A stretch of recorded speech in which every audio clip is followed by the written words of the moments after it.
Another set of energy. Ito guys, this is tagumpay, success, progress. Ito mga kapiksi, no? Tuloy-tuloy naman yung magandang progreso. Especially kung meron kayong sinimulan na bago, no? Kung meron kayong sinimulan na bago sa buhay nyo, let's say, baka meron kayong bagong negosyo, baka meron kayong bagong pagkakakitaan, baka meron kayong bagong trabaho, or mga bagong hobbies, mga bagong ginagawa, ganyan. Very progressive. Ibig sabihin ng progressive, pasulong, no? Maganda yung journey, maganda yung paglalakbay, very pasulong. At saka,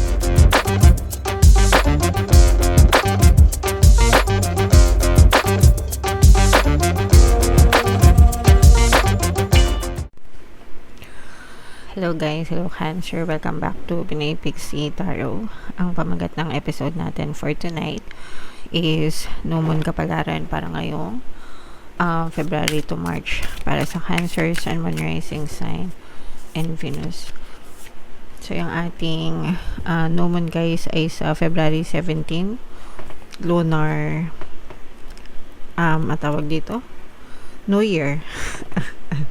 Chinese New Year mga kapiksi. So, February 17 yan. Tapos yung next na ating New Moon ay sa March 18 naman mga kapiksi. So, ang reading na to ay para sa period na yan guys. And yung ating New Moon guys ngayong February ay kasabay din ng solar eclipse. So, malakas yung cosmic energy guys. So, ito yung ating moon message para sa inyo. Don't let your past hold you back, no? Huwag niyong hayaan na ma-stuck kayo sa buhay nyo dahil lang sa mga nakaraan nyo, mga kapiksi. Tapos na yon. So, dapat talaga nag-move on kayo, guys, no? Nag-move on. Mag-release, i-release yung past, mag-move on para hindi tayo ma-stuck sa buhay natin, mga kapiksi. So, attune to the moon, I release the past. Okay, i-comment nyo na rin sa comment section, guys. I release the past. Binibitawan ko na ang nakaraan. I release the past. Okay? For some of you guys, additional meaning nitong card na to, a relationship is karmic and has played out across many lifetimes. So, pagdating sa relationship, guys, maaring karmic yung relationship nyo. Malalaman nyo yan, guys, pag paulit-ulit kayong nag-aaway, maraming mga negative na circumstances sa pagitan yung dalawa ng person mo. Yung parang nagkakasakitan na kayo, no? Ganon, mga kapiksi. So, yung mga ganong relationship, pwedeng karmic yan. So, kailangan magkaroon ng forgiveness. Otherwise, kapag hindi kayo nagkaroon ng forgiveness, hindi mapuputol yung karmic connection nyo o yung cord. And sa next na lifetime nyo, pag nag-reincarnate ulit yung mga souls nyo, maaaring ganun din, magdudusa ulit kayo sa relationship ninyong dalawa, guys. Your attraction to someone may be verging on the obsessive. Baka na-obsess na kayo, guys, no? Baka sobrang obsessed sa mga partner or specific person. So, wag ganun, guys. Hayaan nyo silang ma-obsess sa'yo, no? wag kayong ma-obsess sa kanila. Just because you can do something doesn't mean you should.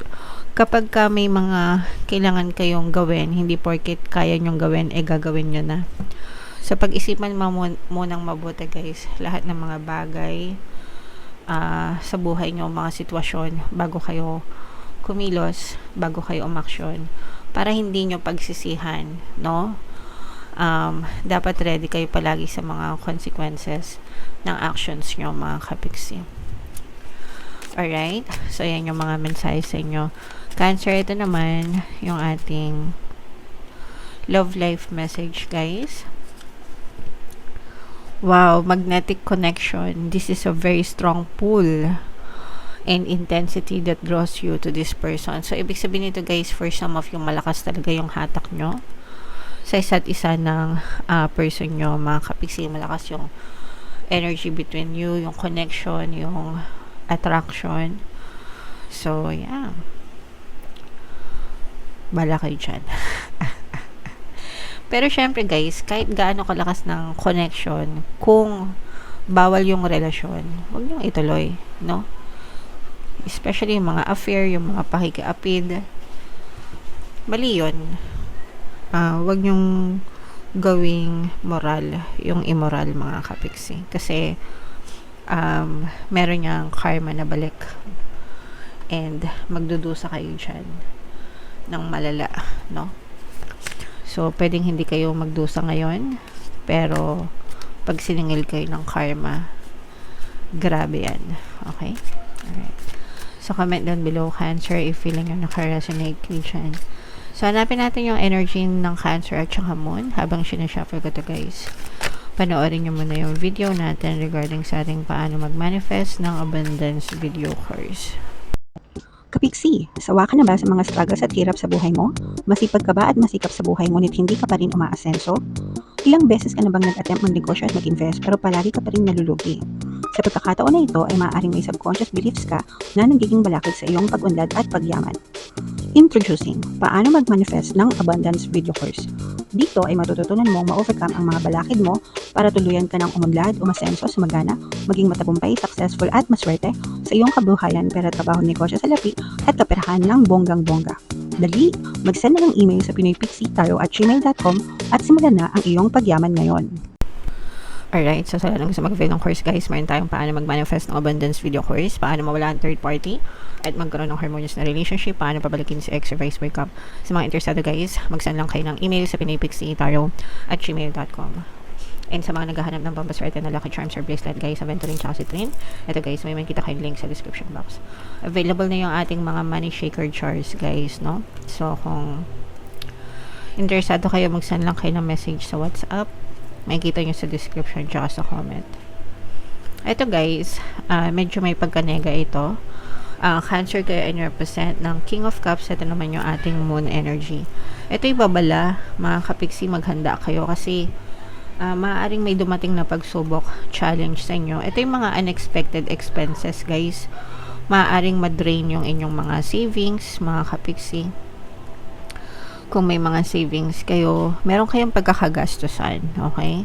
Meron kayong mga pagkakagastusan or emergency na pagkakagastusan na maaaring magalaw nyo pati yung mga savings nyo. And yun naman yung purpose ng savings, guys. Okay lang yan kasi kaya nga tayo nagsisave, diba? Nag-iipon ng pera sa bangko or kung saan man para in case of emergency may madukot. So yung iba sa inyo, guys, eto na yung emergency. Kasi maaari may pagkagastusan kayo na medyo malaki and magagalaw nyo talaga yung mga savings nyo, guys. Okay? So, maging ready na lang kayo. This will not resonate with all, guys, no? But if in case mag-resonate, make sure na ready. Kaya nga palagi ko kayong sinasabi na maging handa